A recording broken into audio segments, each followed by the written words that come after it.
To understand the changes, it's first important to recap how the 911 system used to operate. In the past, when you call 911, a person called a call receiver picks up. They ask you some key questions. If you have a medical or fire emergency, they transfer you to a fire dispatcher. If there's a crime in progress, they transfer you to a police dispatcher. The dispatcher then decides which vehicles to send your way. But for many folks, that transfer, it can be frustrating.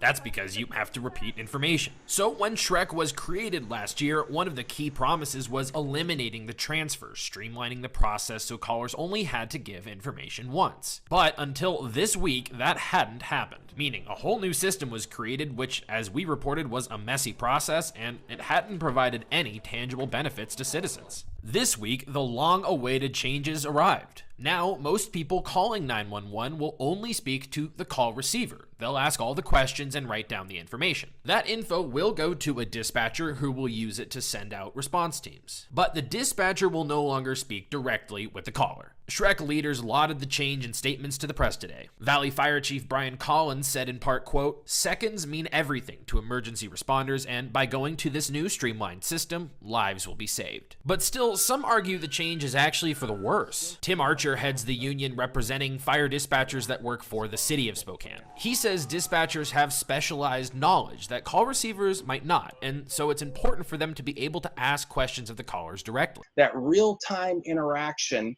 with the wheels rolling while our caller is in contact with the patient or the caller has been lost.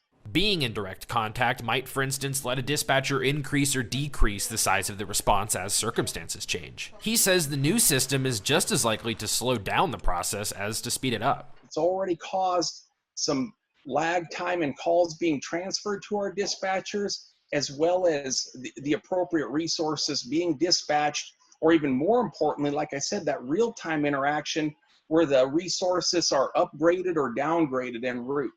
Casey Decker, Creme 2 News.